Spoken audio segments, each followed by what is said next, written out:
what is your problem? You have it all. You have the greatest man in Hollywood. You are married. You have beautiful children. You have the home. You have the car. You have the life. What is your problem? Get your money, sis. Fuck the hater. Get your money, sis. Get your weight up. Make your money move. I ain't mad at you. Yeah, it's all about the cream and getting money, sis. Get your money, sis. Fuck the hater.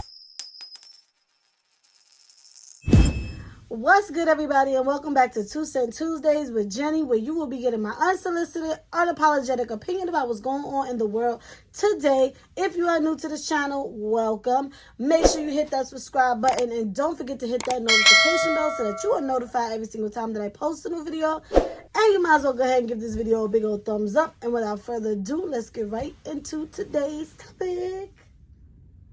Yes, we are talking about Jada Pinkett, Smith, Shakur, Osina. No, just kidding. We're going to talk about Jada Pinkett today, okay? And I promise you, this is going to be my last video on this topic. Unless something else just mind-blowing at this point happens, I'm done talking about it. But let's get into something really quick. Jada has been going viral for damn near everything that comes out of her mouth at this point. She is on a press run for her book that has been recently released. It's pretty much her sharing her journey, her ups and her downs, from childhood to adulthood. Her journey of finding true love and happiness. And obviously, she discusses her relationship with Will, with her children, with Tupac. All of these things she talks about. Every interview she goes on, they're asking questions about it, and she's answering them how she sees fit. And a lot of people are extremely upset with her, including myself. I was very confused as to why she was sharing these topics and saying certain things. And it's like, I don't understand how someone who is married to someone like Will Smith can speak of him in this way. So I took the time out because I've done plenty of TikTok videos discussing it. Every time she goes viral, I discuss it. But something told me today to really sit down and watch a full interview, not parts that was cut out, not snippets of an interview, the full interview where she sat down on Jay Shetty's podcast, and they had a 2-hour and 30-minute conversation. And I watched the entire interview from start to finish, and I just have to say that I think if you took the time out to sit down and watch it and really listen to her, you will feel differently if you are feeling like she is out to destroy Will Smith. I think you would have a different mindset a little bit after watching this interview. I'm just going to put this little clip that I took from it. Roll. And I think his trauma response kicked in, like, I'm not ready. So many people were like, don't do this. And I'm like, nah, I'm doing it. For myself. For myself. Because I want to live. Because I'm ready. I don't want this whole thing anymore. This whole Jada, Will, I'm done with that. It was part of the work that I was ready for. And it was what I needed. And everybody's in different places in their journey. Also, that's also a dynamic I had to look at within myself in regards to, so it was two things. There's this healthy Jada is like, tear it down. I don't want that persona anymore. Tear my ego down. Yeah. And there was this other part of me that was like, oh my God, I need to protect, he's not ready. He's not ready. My, codependency kicks in and I go, this is what I do. I'm the martyr. So there are many things that Jada addressed in this particular interview. I'm just going to point out the things that stood out to me and what I believe to be the reason why she is on the journey that she is on. So it basically starts off talking about her childhood, growing up with two parents who were addicts, both her mother and father. On top of the fact that she was, her mom was a teenage mom and an addict. And just constantly feeling like she was not enough for her parents. She did not feel loved enough. She knew her parents loved her, but it wasn't enough for her. And because of that, her whole life has been a struggle to find genuine happiness or love. And with reason. Imagine at 7 years old, your father or your parent in general comes to you and say, I cannot be your father, or I cannot be your mother. Imagine what that does to a 7-year-old mentally, emotionally. So this is something that she has been battling with, sounds like her entire life. At least that's what I took from it. Even though obviously her and her mother is in a much better space, unfortunately, she did not get that closure with her dad. But, we see her and Gam on Red Table Talk. We see their relationship. But there's something always there from our childhood that we just can't quite let it go. Or we can't quite get past it no matter how much we try to. It's just difficult. She often says in the interview, am I lovable enough? Am I lovable enough to be a priority? She never quite felt like a priority because, obviously drugs and, partying and whatever her parents were into was the priority, not necessarily her. And despite her having a grandmother who instilled great values in her and showed that she was loved and important, it's not quite the same when it's not coming from the people who gave birth to you. She also speaks on having to learn how to develop the emotional intelligence that her parents didn't have, thanks to her daughter Willow, who brings that out of her and teaches her how to show her emotions and allow someone else to show their emotions in front of her. I always thought that was interesting when she spoke about that on the Red Table Talk, when she said, if Willow was crying, she would go take that in another room. I don't want to be around that, because that's how I am. I don't necessarily want anyone crying around me, because I couldn't quite understand why. It just makes me uncomfortable. And I think the selfishness in me is that I don't want them to now trigger something within me to get me emotional and upset. So it's can you take that over there? So I get it. And I'm a work in progress as well. And she goes on and on. She goes into depth about her and Tupac's relationship. She goes into depth about her and Will's relationship and how a lot of people feel like, what is your problem? You have it all. You have the greatest man in Hollywood. You are married. You have beautiful children. You have the home. You have the car. You have the life. What is your problem? And she basically says, even with all of those things, it just doesn't equivalent to happiness for her. That's not what makes her happy. She actually left LA and I guess Hollywood, because we all know Jada was an actress before she got involved with Will. And she actually left Hollywood to go live in Baltimore and restart her life. And she got a phone call from Will, who basically told her, we together now. Not, can I get with you? No, we together now. Real bad. And she was like, okay, great. I can find my happiness within a man. If I'm not going to find it within myself, if I'm not going to find it within here, there, then maybe this man will give it to me. And she ultimately found out, obviously, even that was not enough for her. So, again, let me know what you guys think about this. This is going to be a long video because, that interview was a very long interview. Let me know what you guys think about the entire situation, about Will and Jada. Let me know what you guys think in the comments, and I'm going to go ahead and drop my 2 cents in on the situation. Now, I was very much on the bandwagon of, why is she doing this? We don't need to know. Stop it. What is your deal? Why are you trying to embarrass this man? But after watching this interview, I'm going to be honest with you. Do I agree with everything that she decides to share about their relationship? No. I do believe some things, just doesn't need to be shared. But what I took from watching this interview, I personally feel like Jada is not 100% to blame here in this situation.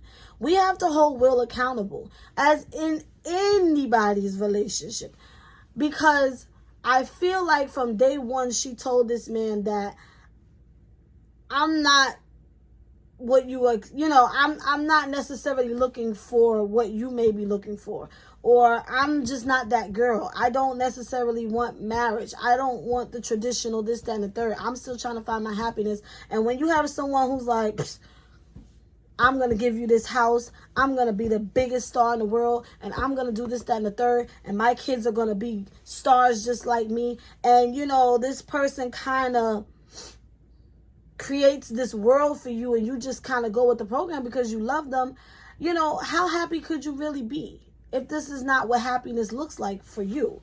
You understand? It's not necessarily that Will did anything wrong. And if you really, really listen to her and instead of just like, damn, she ungrateful, like he this, that, third, she's really saying not that Will did anything wrong. I am unhappy. I cannot find my happiness no matter what he does. You understand what I'm saying? And we got to hold Will accountable for the fact that you knew this.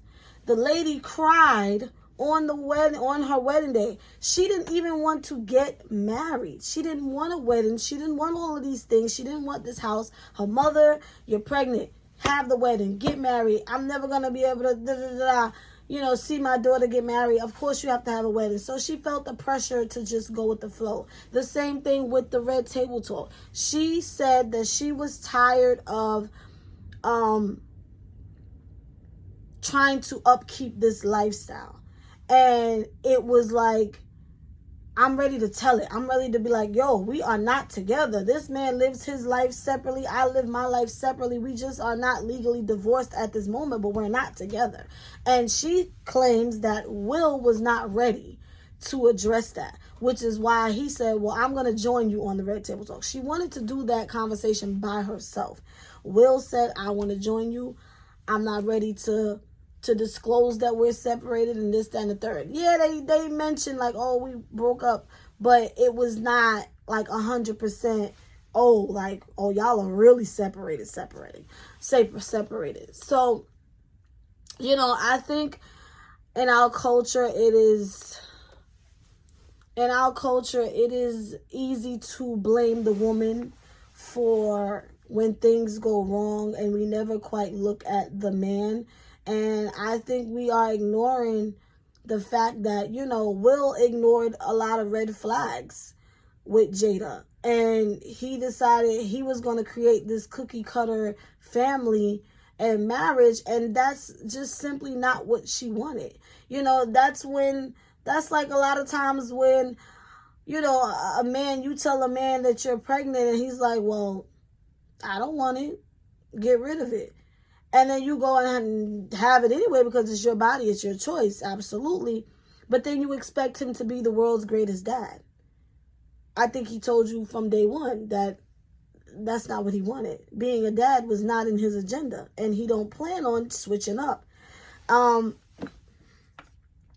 It speaks volumes to our expectations on people. I think we're being so hard on Jada because too many of us look to them as this ideal couple and living vicariously through them, or living out a fantasy through their lives. Like, oh, they're the perfect marriage. They have the perfect kids. They're both successful and they're beautiful and it's a good looking couple. And because many of us don't have that, so we're living through their lives.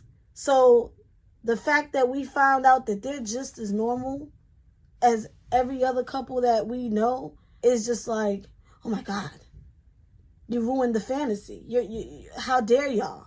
You understand? But it's just like, no, our relationship is just like everybody else's. It's just very untraditional. Now, I think it's interesting. Even myself, it was like, well, why not just get a divorce? Why not just get a divorce? It makes no sense to me to be this unhappy in a relationship. But, you know, on a recent interview, she stated that, you know, they are working really, really hard to get to this lifetime partnership. And I don't know exactly what that means. And I'm going to be honest, it doesn't really matter what it means to me. All that matters is what it means to the two of them. If it works for them, all we can do is respect it. We don't have to understand it. It doesn't have to make sense to us. It just has to make sense to them. You know, a lot of us complain about, oh, nobody's relationship is lasting anymore. Everybody's so quick to divorce. Everybody's so quick to break up. Nobody's doing the work anymore. And here it is. You know, here's a couple who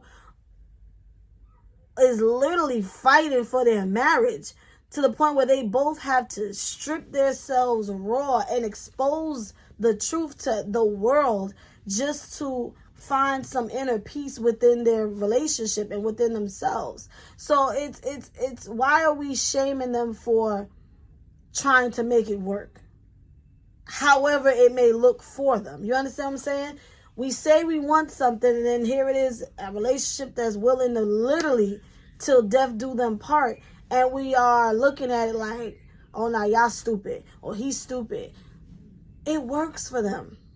It works for them. Now, I don't necessarily agree with bringing other people into the relationship, knowing that the two of you are together. But again, I would hope anybody going forward is well aware of the situation. And that they are in agreement of dealing with the two of them, knowing that they are going to be forever legally married. They are going to forever be in a lifetime partnership. Will's not going anywhere. She's not going anywhere. So somebody would have to be mature enough to take that. Long story short, I feel like, you know, it's very easy to villainize her because of the entire August Alsina situation, the Oscar slap, the things that she is saying about Will, and her just speaking her truth and her experience. To me, I feel like Jada has been a tortured soul for years. And I know it sounds so harsh, but, and I could be just being a little dramatic with it, but I feel like this battle within her has nothing to do with Will. And a lot of times, people are suffering in silence.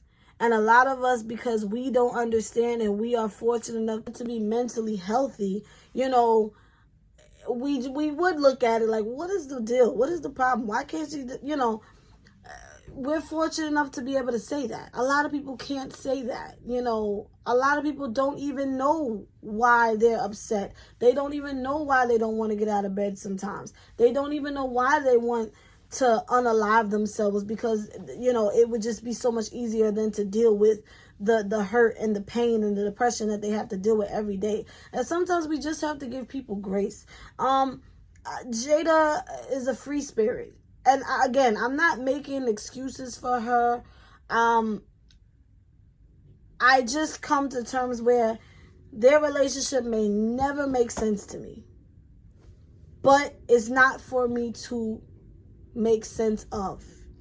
As long as their children get it, the two of them get it, there's nothing left to really be said. So I'm going to leave this topic alone going forward. I don't find the point in talking about it anymore. She has said all that needs to be said. She's human. They're not a Disney couple. They're not perfect.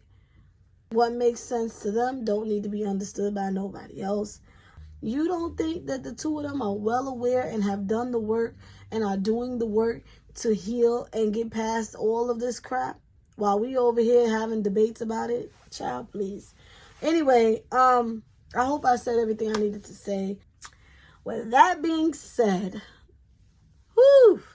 I thank you all for watching. The dysfunction of it all. Make sure y'all go get my book, my 2 books, Inherited Dysfunction Part 1 and 2. because a lot of this stuff is in my books as well. You know, it starts at home. It starts from young, and I speak of all of that in my book. Available on Amazon.com. Link is in the description. So make sure you guys follow me on all of my social medias. Everything will also be in the description down below. And Jenny is